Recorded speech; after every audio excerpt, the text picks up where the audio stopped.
welcome back to the Basement Gun Shop.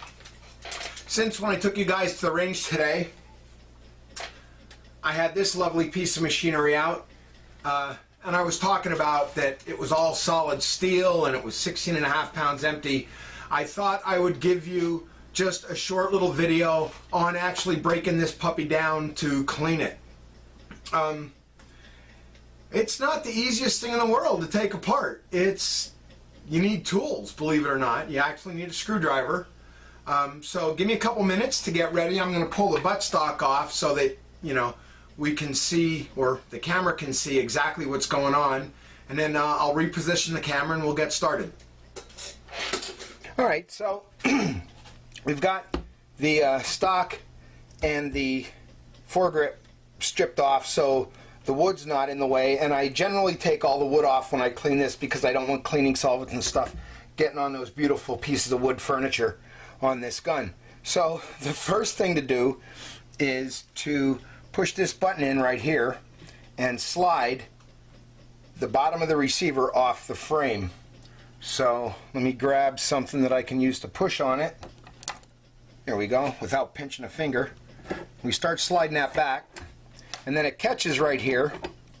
So now I got to move this down here a little bit, and we got to get in here with a screwdriver and actually get that button again, or I should say catch that button again, and then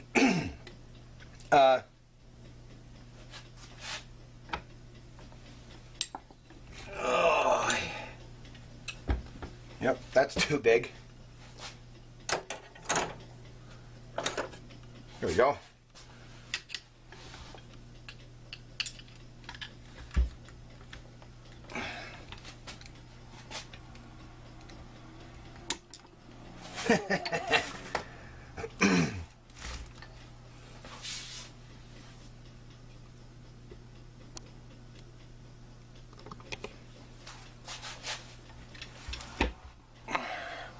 I used to have a really long screwdriver for doing this. There it is.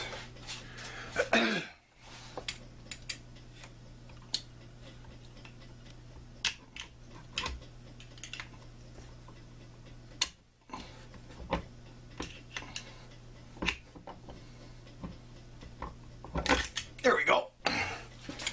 There's that button, and it catches right here on the trigger group. So you can see this frame is just massive steel construction. And then, oh boy, now we got to get these bruiser springs out of here.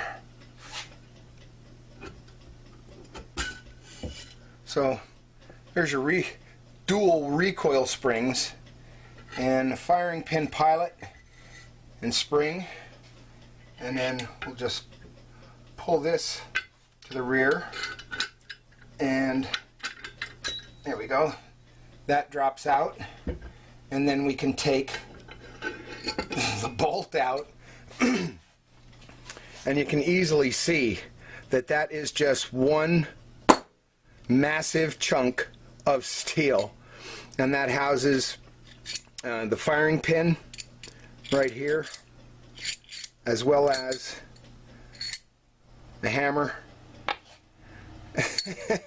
and the extractor and everything else for cleaning. And then what you're left with is just a massive all steel receiver that just, begs to be shot.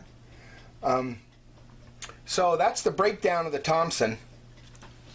Be back in just a sec. So you can see that a Thompson is a gun that's not for the faint of heart, even to disassemble or clean.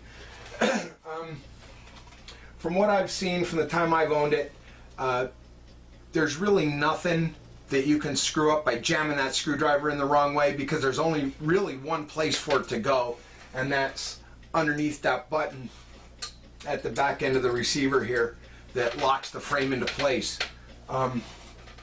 You think these two little springs wouldn't be all that strong, but I'll tell you what, when you're trying to cycle that bolt, and all you have to grab onto is this little part right here, it's pretty wicked. So that's the breakdown of the Thompson submachine gun. Well, at least the semi-automatic version of the Thompson submachine gun. Cleaning is the same as you'd clean any other gun once you get it disassembled. Some hops number 9, some power blast or gun scrubber to rinse all the muck out. Although I have taken a liking to the break-free foaming bore cleaner. You can spray that in and it just fills up the bore like shaving cream, and then you let it sit for 15-20 minutes and then just scrub everything out, and the brush comes out green from all the copper and the lead and the powder fouling and stuff. It's some really good stuff. So that's just a quick follow-up to what it takes to care for a Thompson after you take it out to the range and shoot it. So hey, if you have any questions about this particular gun, please, by all means, leave those questions below. Comments, leave them below. Like the channel, subscribe, even better. And until next time, stay safe and keep shooting.